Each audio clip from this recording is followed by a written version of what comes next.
So I think motivation is something that people struggle with. And you guys actually have a drop coming up this next month, the Burn the Ships collection. I love that saying. That to me, that's it. Leave it all out there. What do you think about when you hear those words?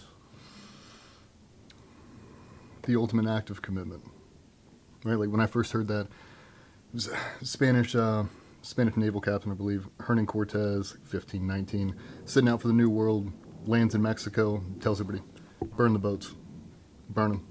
We're not going home. This is it. You think about it, 1519, you land on some foreign land, captain gets out, he's like, set them on fire. There's no retreat.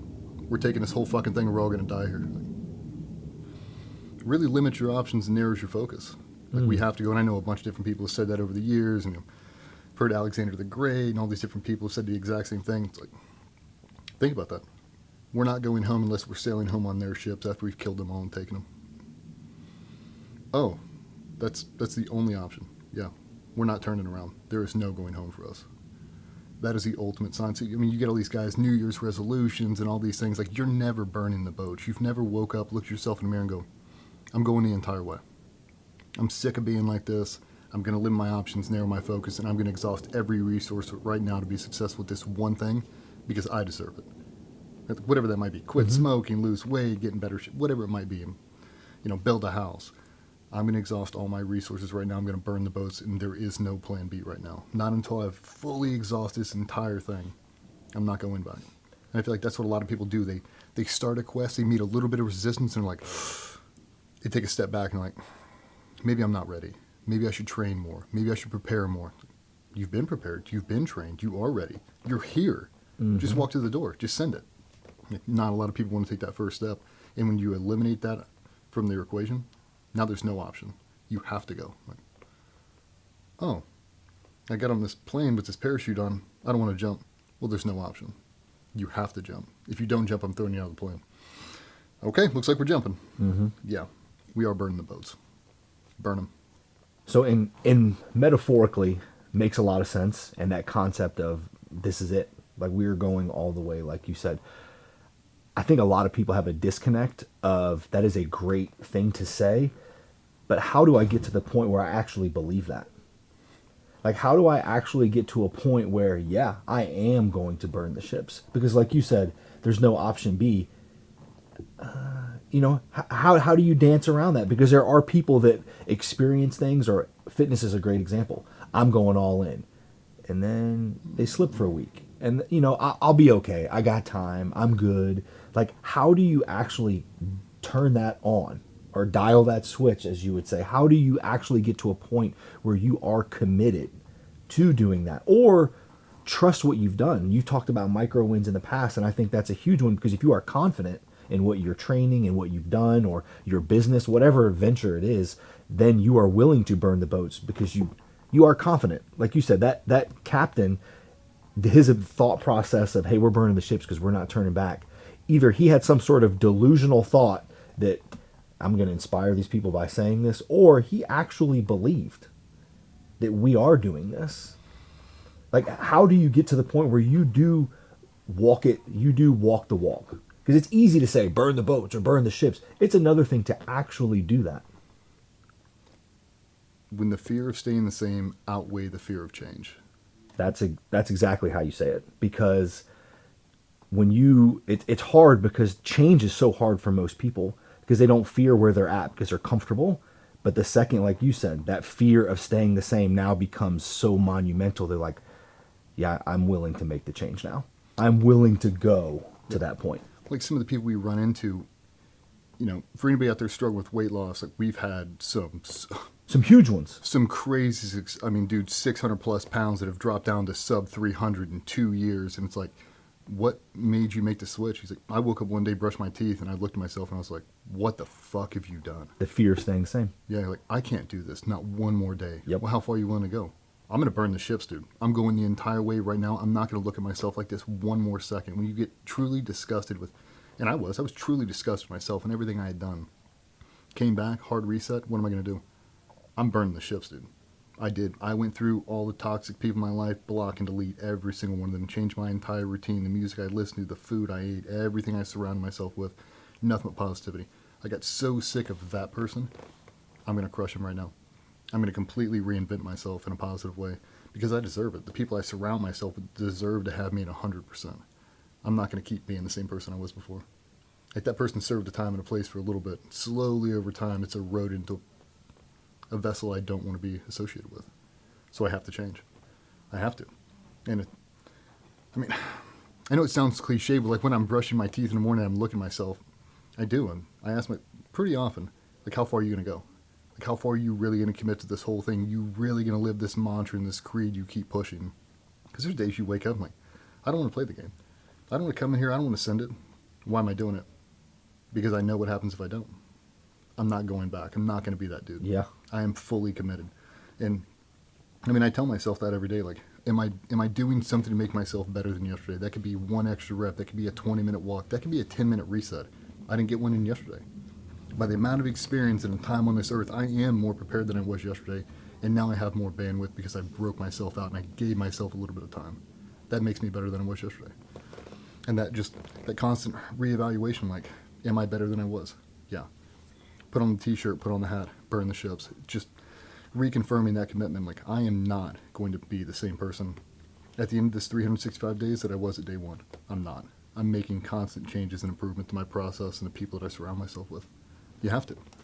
Overcoming that inertia of starting is the hardest point, I think, for many people, or actually realizing where your reality is.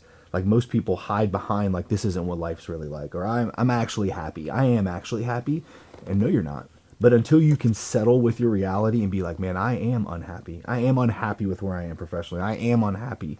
Then you have to overcome that inertia of being sick of it. But that's not every day. No.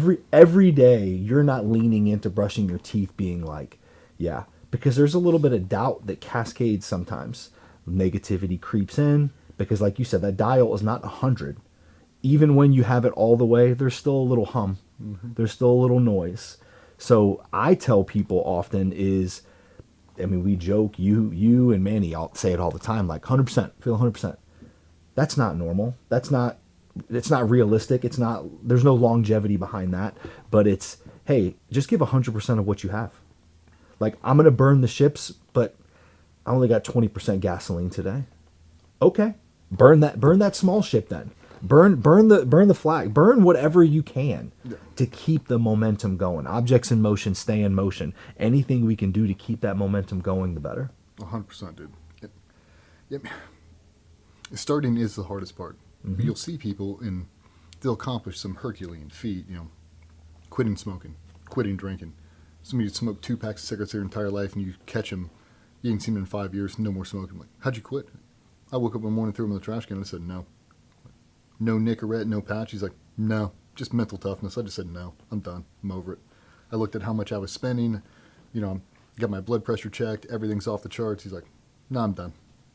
Looked at my last one, just sent it. You could apply that exact same concept to almost everything in life. Mm-hmm. If it's not serving you, get away from it. You just have to make the commitment. And a lot of people don't want to take that first step because it's scary. You're like, dude, I've been this guy for 40 years. Like, I don't want to change this. Yes, you do. Yes, you do. If your system was perfect and you were happy with who you are, you wouldn't feel the way you feel. Like, you need to make a change. Just make it. You making it for your kids. I know we said it before. Like, I die for my kids. I jump in front of a train for my kids. You won't quit smoking. I love that. You won't go on a walk. You won't go get fit. I love that when people say, I'm going to die, but you won't live for them. Like, you're not leading by example. You're not showing them what it means to go after your dreams. You're not showing them what it means to exude positivity, professionalism. But you're telling them all these stories. Kids don't care what you say. Yeah. They're watching. Man, my dad's full of shit. He's telling me all this stuff, but he doesn't do any of it. No. Wow. I guarantee he will find eventually someone that leads the life that they are, and they will look up to them. And that will be their mentor. That will be the person they envision themselves to be. What would you say to someone, maybe you have a friend? I think it's very hard sometimes personally for people to overcome that inertia on their own. But I know many friends, many people, I mean, even some things with you where how do you lean into someone when you see them kind of stuck or where they're at, or you can see that they're not happy. Like, if you saw me that way, how would you engage that to help me, to propel me? Because sometimes people do need a little bit of help. They need a little bit of a push. I mean, it was no different than, what was it, last year when I asked you to jump into workouts with us. Man. I could see you sacrificing yourself for us and not making time for yourself. And I said to Davis, I'm like, Vernon's a great coach. He'd be so much better if he was just on the floor getting his own lift in, because there's no time for him. Mm-hmm. I think people look at your day and it's like, well, he's in here getting his lift in. He's got the rest of the day to lift. Like, that dude's on phone calls and Zoom calls and writing papers and doing presentations the entire rest of the day. And then he's got a family at home.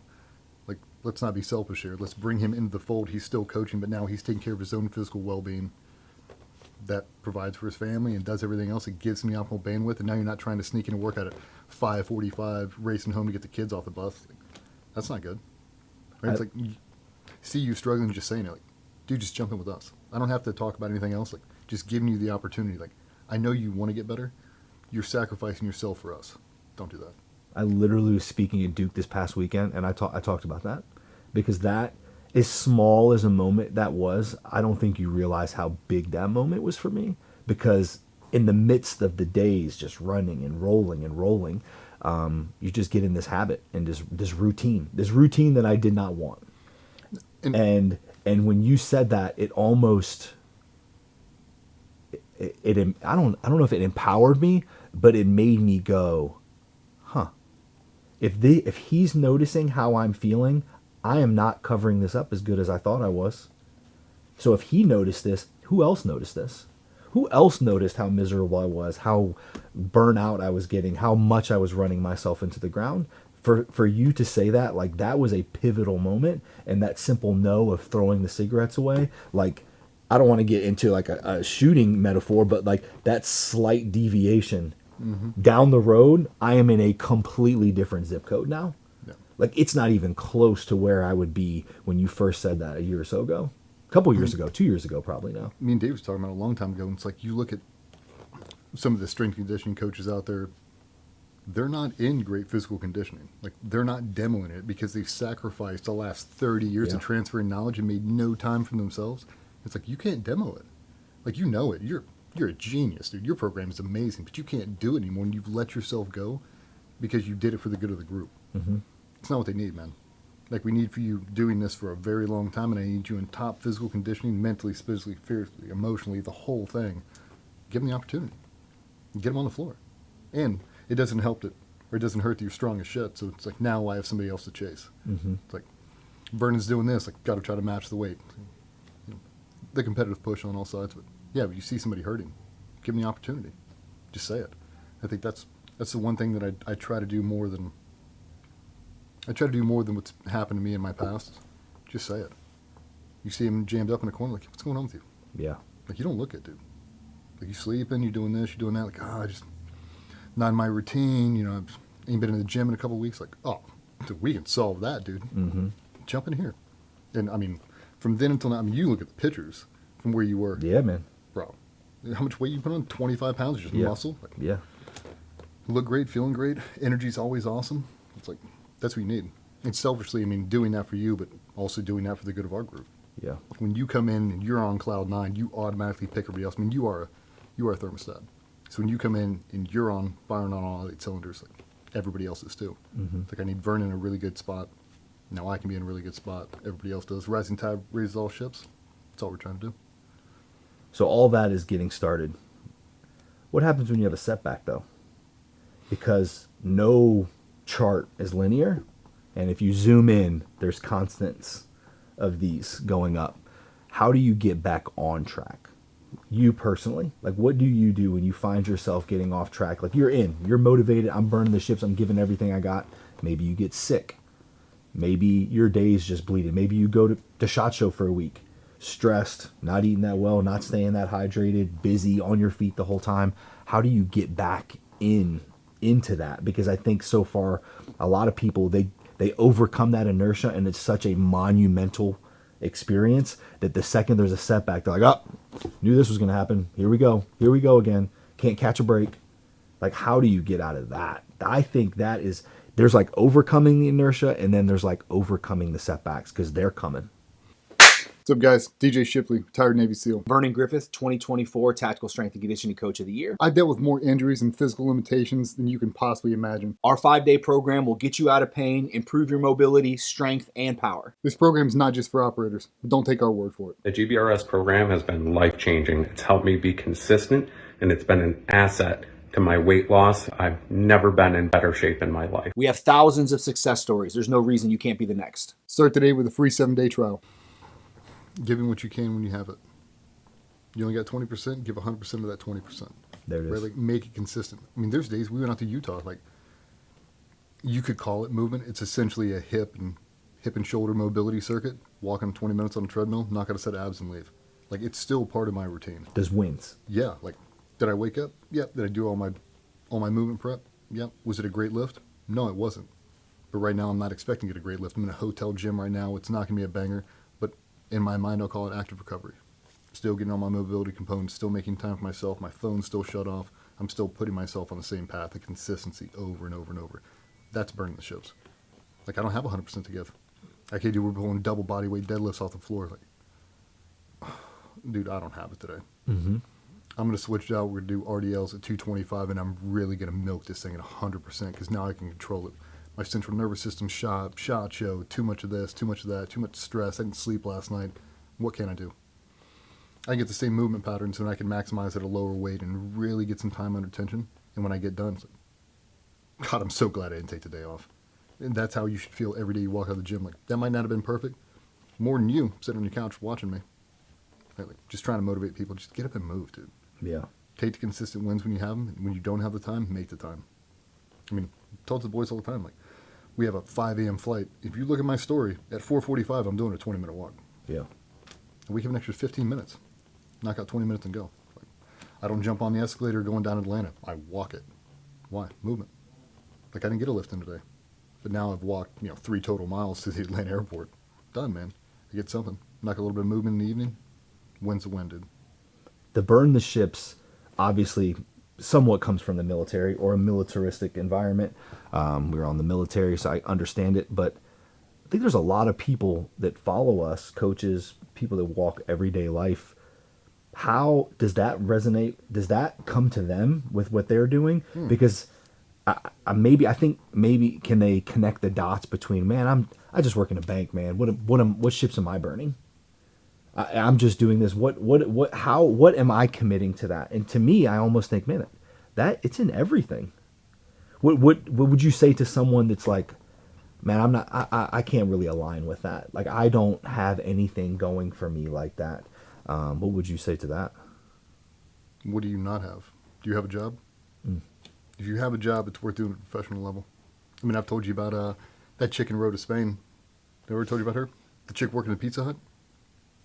Okay. Me and my wife vacation to Road to Spain every year in Christmas time, and we are in there. It's New Year's Eve. Everybody is dressed out. I mean, they get done up to go out. Nobody goes out until midnight. We're in there at 10 p.m. My kid wants a piece of pizza, and the girl working behind the counter is gorgeous. I mean, breathtaking. Working behind a Pizza Hut in Road to Spain. All her friends, you can tell they're in high school, 18, 19, whatever. All her friends in there, I mean, decked out, like 3-piece suits. Like, they look like Vogue models, all of them. Takes her order, doing all the thing, and she starts cleaning. All her friends are in the back, and she's washing everything down. She inverts the table and is washing the legs. She's washing the bottom of them. Flips over every single chair in that restaurant and is washing the bottom of the pads that touch the floor. Every single one. She's not rushing through it. She doesn't give a shit about her friends. She's not texting. At 10 o'clock at night, before New Year's, that is what she's doing over and over and over. No matter what job you do it at a professional level because it sets you up to have those little winning markers over and over. When you leave Pizza Hut and now you're an executive assistant at whatever, it's the same method. The same attention to detail, the same process, and the same devotion. Boom, boom, boom, boom, boom. Now you're going to be an entrepreneur. It's the exact same thing. The same thing that makes Kobe Bryant a great basketball player is the same thing that makes her an awesome worker at Pizza Hut. The attention to detail. I'm going to do this at a professional level because it gets me comfortable doing things at an ultra high level, no matter what it is. That's a banker, an entrepreneur, a baker, a dentist, or whatever. Do it at an ultra high level, and then whatever your next career is, you've already got the winning steps. Just repeat the process over and over. That's what it is. So the guys that, oh, I can't burn the ships. I work a 9 to 5 at a bank.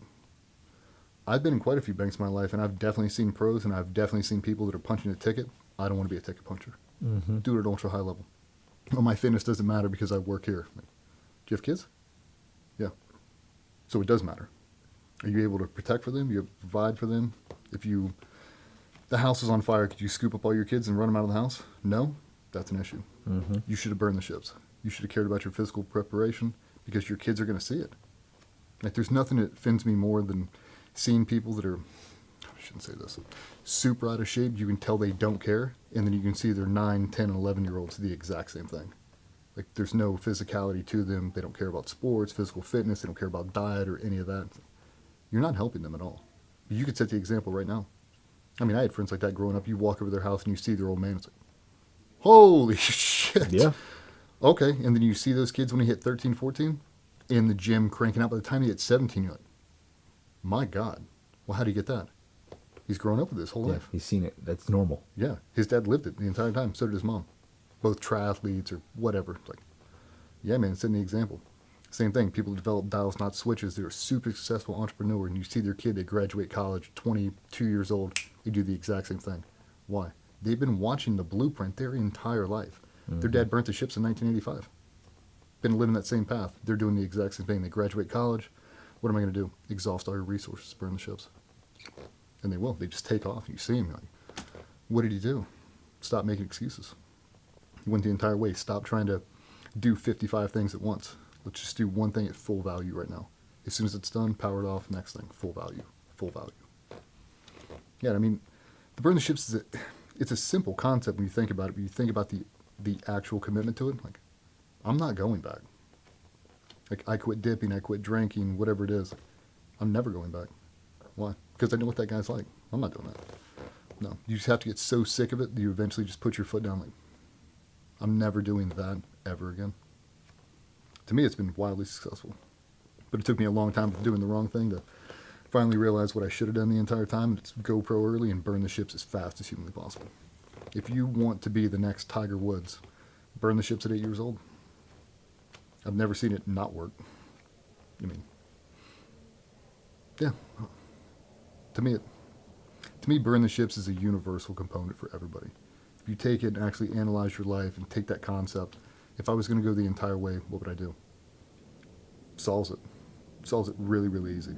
Strip away all the other external stuff that doesn't really serve you, that just hogs up bandwidth. Just focus on this one path. To me, that's burn the ships. Limit your options, narrow your focus.